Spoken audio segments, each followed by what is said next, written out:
Le palais présidentiel de Ouagadougou avait toujours été un lieu de discipline et de sérénité, surtout dans sa grande salle à manger. Ce soir-là ne faisait pas exception, du moins jusqu'à ce qu'un événement inattendu bouleverse le destin de tout un pays.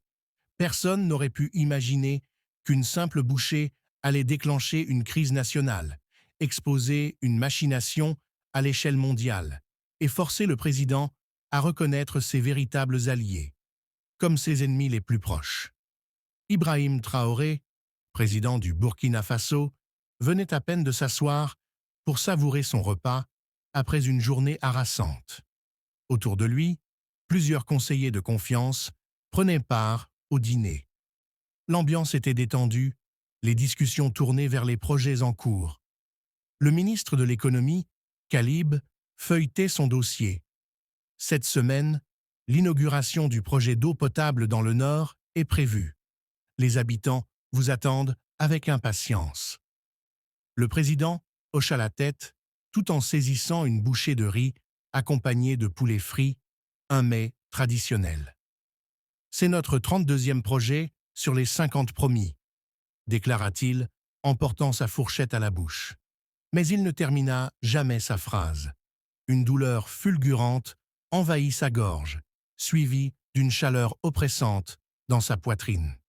Sa vision se troubla. Un bourdonnement aigu s'empara de ses oreilles. « Monsieur le Président, tout va bien ?» demanda le ministre de l'Intérieur, Kaboré. Mais Traoré était incapable de répondre. Sa main tremblante tenta de saisir son verre qui se renversa sur la table. Le désordre s'installa. « Le président est empoisonné !» hurla le ministre Kabarori en se levant précipitamment. La salle fut instantanément envahie par les gardes, les conseillers s'agitèrent, les cris fusèrent. Le président luttait pour rester conscient, mais ses forces l'abandonnaient rapidement. « Scellez le palais !» ordonna le chef de la sécurité. « Plus personne ne sort ni ne rentre. Il s'agit d'une tentative d'assassinat. » À genoux près du président, l'un de ses proches murmura avec désespoir « Tenez bon, monsieur le président, les secours arrivent. » Quelques minutes plus tard, l'équipe médicale de la présidence fit irruption. Le docteur Zongo ausculta les pupilles du président et prit son pouls. Son verdict fut immédiat. C'est un empoisonnement chimique. Il faut l'évacuer d'urgence.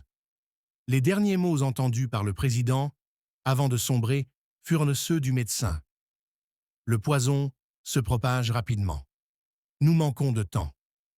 Sous haute surveillance, le président fut transféré dans une unité sécurisée de l'hôpital militaire central. Des soldats armés quadrillaient les couloirs. Dans la chambre stérile, des machines surveillaient sans relâche ses signes vitaux. Pendant ce temps, à l'extérieur, la nouvelle s'était déjà répandue. Une foule grandissante s'était rassemblée, certaines personnes priaient, d'autres scandaient des slogans. « C'est un complot de l'Occident !» criaient certains manifestants. Ils ne supportaient pas un président indépendant. D'autres accusaient « Les traîtres sont dans le palais, ce sont des serpents dans l'ombre ». Dans un couloir du même hôpital, le Premier ministre Dio, le ministre Kaboré et le chef de la sécurité Wedo étaient réunis, les visages marqués par la tension. « Quelle est la situation ?» demanda Dio. Le docteur Zongo répondit en montrant un rapport. « L'état est critique mais stable. Le poison est complexe, sophistiqué. Ce n'est pas l'œuvre d'un amateur. » Le chef de la sécurité serra les mâchoires. Quelqu'un, à l'intérieur du palais, a voulu tuer le président. Il faut interroger tous ceux qui ont manipulé sa nourriture. Dio tenta de garder son calme. Oui, mais évitons la panique. Le plus urgent, c'est de sauver le président et maintenir la stabilité nationale. Kaboré approuva d'un hochement. Pourtant, il faut agir vite. Cuisiniers, gardes, conseillers, tous sont suspects. Même nous ne sommes pas à l'abri des soupçons. Le silence s'abattit sur le trio. Une vérité lourde de sens venait d'être exprimée. Dans ce contexte, personne ne pouvait se fier à personne. Il nous faut un enquêteur extérieur, proposa Dio. Quelqu'un que personne n'attend. Après un court silence, un nom s'imposa à leurs esprits. À quelques kilomètres de là, dans une maison modeste de la banlieue de Ouagadougou, Maurice Sankara écoutait la radio. Ancien chef des services de renseignement, il avait été écarté du pouvoir par le président lui-même, 3 ans plus tôt. Accusé de trahison pour ses supposées collusions avec des intérêts étrangers, il avait été placé en résidence surveillée. Le journaliste à la radio confirma « Le président Traoré a été empoisonné. Son état est critique. » Sankara resta pensif. La rancune envers celui qui l'avait humilié était toujours vive. Le téléphone sonna. Une vieille connaissance lui parla d'une voix grave. « Maurice, ils vont te contacter. Prépare-toi. »« Qui ça ?» demanda-t-il, surpris. « Ceux du palais. Ils vont te demander d'enquêter. » Sankara éclata de rire. « Moi, l'homme que le président a publiquement accusé de comploter avec les Français ? Justement, parce que tout le monde sait que tu le détestes. Si même toi tu cherches le vrai coupable, on saura que l'enquête est sincère. » Le lendemain matin, 2 véhicules officiels se garèrent devant sa porte. Un jeune officier s'approcha. « Monsieur Sankara, on a besoin de vous. » Sans un mot, Sankara monta dans la voiture. À l'hôpital, il retrouva les 3 hauts responsables du pays. Le Premier ministre lui tendit la main. Sankara ne la serra pas. « Je n'ai pas vraiment eu le choix, n'est-ce pas ?» lança-t-il. « Après tout ce que vous m'avez fait, maintenant, vous avez besoin de moi ?» Kaboré répondit avec gravité, « Ce n'est pas pour nous, c'est pour le pays. Le président a été victime d'un attentat. L'empoisonnement vient de l'intérieur. » Sankara les fixa froidement. « Et vous pensez que je vais sauter de joie pour vous aider ? Vous avez détruit ma carrière. » Dio intervint. « Justement, votre haine envers le président est connue. C'est ce qui fait de vous l'homme parfait pour cette mission. Si vous cherchez la vérité, tout le monde saura que l'enquête est honnête. » Un long silence suivit. Sankara prit une profonde inspiration. Il comprenait que derrière cette demande se cachait une chance unique, l'occasion de reprendre le contrôle de son destin. Il regarda les 3 hommes, puis murmura « Très bien, dites-moi tout, depuis le début. » Les analyses se poursuivaient, mais les premiers résultats étaient formels. Un poison rare, d'origine exotique, avait été utilisé. La tension régnait dans les couloirs du palais présidentiel, où les visages fermés traduisaient l'inquiétude. Tout le personnel, sans exception, faisait désormais l'objet d'une enquête approfondie. « Vous avez carte blanche pour mener cette opération », déclara Dio d'un ton grave. « Tous les fichiers, les archives, les caméras de surveillance, tout vous sera accessible. Mais vous devrez nous faire un rapport en priorité, » ajouta Wedro. « Il est impératif d'éviter une vague de panique dans la population. » Maurice Sankara acquiesça sans mot dire. Il connaissait bien les rouages du pouvoir. L'ancien Premier ministre déchu, rappelé en urgence, comprenait que cette affaire dépassait le simple règlement de compte. « Je veux voir le président », déclara-t-il soudain. Les 3 responsables de la sécurité se regardèrent, surpris. « Pourquoi ?» demanda Kaboré, méfiant. « Parce que je dois comprendre la nature du poison, ses effets, son évolution, sa dangerosité. Cela m'aidera à remonter à sa source. » Sous haute surveillance, Sankara fut conduit dans l'aile médicale spécialement aménagée pour le chef d'État. Le président Ibrahim Traoré gisait, inconscient, branché à des machines. L'homme qui l'avait humilié 3 ans plus tôt, en le destituant et en l'exilant, était aujourd'hui réduit à un corps vulnérable et silencieux. « Donnez-nous 10 minutes, dit Sankara au médecin. Quand le personnel eut quitté la pièce, il s'approcha lentement du lit. Le visage de Traoré était pâle, ses traits tirés, mais son souffle était encore là, faible, régulier.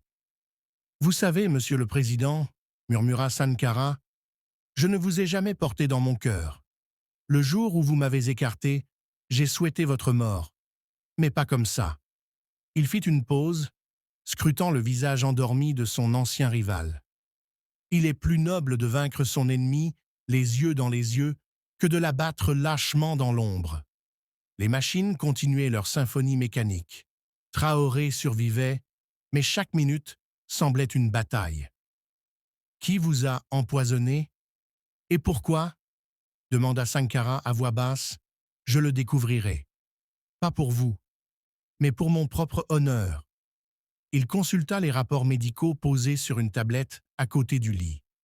Le poison agissait rapidement, mais n'était pas mortel. Il avait été conçu pour infliger de la souffrance, pas pour tuer. Une punition? Un avertissement? Soudain, les paupières du président frémirent. Ibrahim ouvrit légèrement les yeux, reconnut Sankara et murmura avec difficulté « C'est donc toi ?»« Ce n'est pas moi, » répliqua immédiatement Sankara. « Je suis ici pour vous sauver. »« Pourquoi ?» articula péniblement Traoré. « Parce que celui qui vous a fait ça attaque aussi le pays. Et moi, je ne trahis jamais le Burkina Faso. » Le président referma les yeux. L'éveil n'avait duré que quelques secondes. Sankara soupira longuement et quitta la pièce. Dans le couloir, Wedro l'attendait, inquiet. « Qu'avez-vous appris ?»« Le poison est complexe, » répondit Sankara après un moment de réflexion. « Il a certainement été élaboré dans un laboratoire par un spécialiste. Les symptômes sont très particuliers.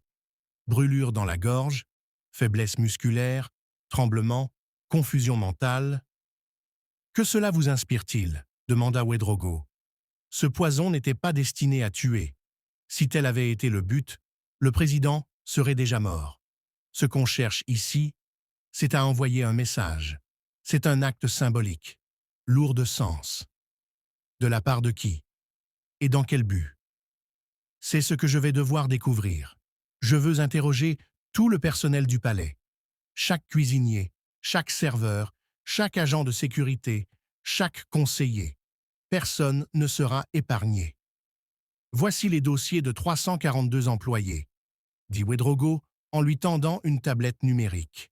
Le palais s'était partiellement transformé en centre d'investigation.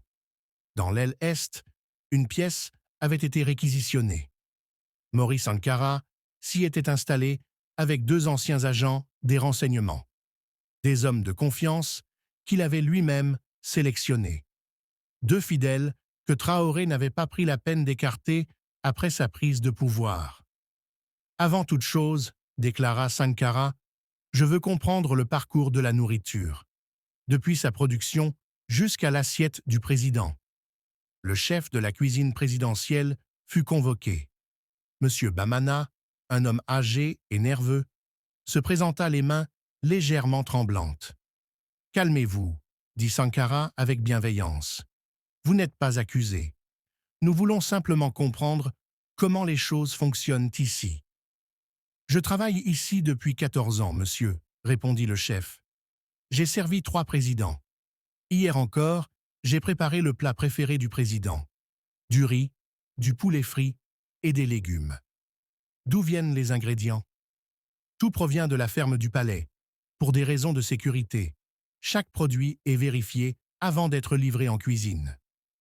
Et une fois le plat prêt, comment arrive-t-il jusqu'au président? Ce sont les serveurs qui s'en chargent. Hier soir, c'était Soul, un garçon de confiance. Il est ici depuis 8 ans. Sankara nota le nom avec soin. Et qui était à table avec le président hier soir? Le ministre de l'Intérieur, Kaboré. Le ministre de l'Économie, Kaliboy. Le chef de la sécurité, Pedro. Et le ministre des Affaires étrangères, Zeta. Naturellement, le président aussi. Sankara remercia le chef, puis se tourna vers Wedro. « Trouvons ce serveur. Soul détient peut-être une pièce clé du puzzle. Soulmain avait disparu. Lorsque les enquêteurs voulurent l'interroger, ils découvrirent que le jeune serveur était introuvable. Personne ne l'avait vu depuis la veille. Son domicile était désert, vidé de toute présence. Son téléphone portable, éteint. Voilà notre principal suspect, lança Ouedraogo d'un ton sec. C'est typique. Il commet son crime, puis il prend la fuite. Mais Sankara n'était pas aussi convaincu. Il fronça les sourcils, visiblement troublé. Ce serait trop simple, dit-il en secouant la tête. Soul a peut-être transporté le poison, mais il n'est sûrement pas le cerveau derrière cette attaque. Ce n'est qu'un pion. Par où commencer alors? Demanda l'un des assistants. Par son entourage, répondit Sankara. Sa famille, ses amis, qui a-t-il rencontré récemment? A-t-il eu des dépenses inhabituelles? A-t-il acheté un nouveau téléphone, une montre, une voiture? A-t-il reçu une somme d'argent importante sur un compte bancaire? Les équipes se mirent immédiatement au travail. Lors de la fouille du domicile de Soul, aucun objet de valeur ne fut trouvé à première vue. Pourtant, dans une cachette dissimulée derrière le mur de la chambre, ils mirent la main sur une enveloppe contenant des billets en euros. 10 000 pour être précis. C'est une preuve, affirma Ouedraogo en examinant les billets. Mais nous ignorons encore qui a donné cet argent. Sankara demanda alors à consulter les enregistrements des caméras de surveillance du palais présidentiel. Il voulait tout voir, chaque détail des 7 derniers jours. Dans la salle de sécurité, l'équipe visionna des heures d'images. Les mouvements de Soul au sein du palais furent méticuleusement analysés. Puis Sankara s'exclama « Stop, revenez en arrière !» L'image montrait Soul, mardi dernier à 14h32, discutant avec un homme dans le jardin arrière du palais. L'homme en question n'était autre qu'Amidou Savado, conseiller aux affaires étrangères du président. Sur les images, on le voyait remettre une petite enveloppe à Soul. « Voilà celui qui lui a donné l'argent, » dit Ouedraogo. « Peut-être, » murmura Sankara, « mais ça ne fait pas encore de lui l'empoisonneur. Il faut l'interroger. » Savado fut rapidement localisé dans l'aile ouest du palais. Conduit en salle d'interrogatoire, il resta étonnamment calme. « Monsieur Savado, » entama Sankara, « que faisiez-vous avec le serveur Soul, mardi dernier dans le jardin ?» Savado parut surpris. « Oh, ça! Je lui ai remis une petite somme d'argent. Sa mère était malade. Je voulais l'aider, c'est tout. »« 10 000 euros, » répondit Sankara. Un geste de générosité remarquable. « J'ai le droit de faire ce que je veux avec mon argent, » rétorqua froidement Savado. « Bien sûr, » acquiesça Sankara, « mais le timing est curieux. Le serveur reçoit une grosse somme. Peu après, le président est empoisonné et le serveur disparaît. Vous comprenez pourquoi nous vous posons ces questions. » Pour la première fois, Savado sembla déstabilisé. Il commença à transpirer. « Je n'ai empoisonné personne. Je ne sais pas où est Soul. » « Alors, expliquez-moi pourquoi vous avez retiré 50 000 $ de votre compte bancaire offshore il y a 2 semaines, » insista Sankara en posant un document sur la table. Les yeux de Savado s'écarquillèrent. Sankara poursuivit. « Vous aviez même réservé une chambre dans un hôtel parisien. Vous comptiez fuir. » Soudain, Savado se leva d'un bond. « Je n'étais qu'un intermédiaire, je vous le jure. »« Pour qui ?» demanda Sankara, calmement. Savado hésita, puis murmura « Je ne peux pas le dire. Ils me tueront. »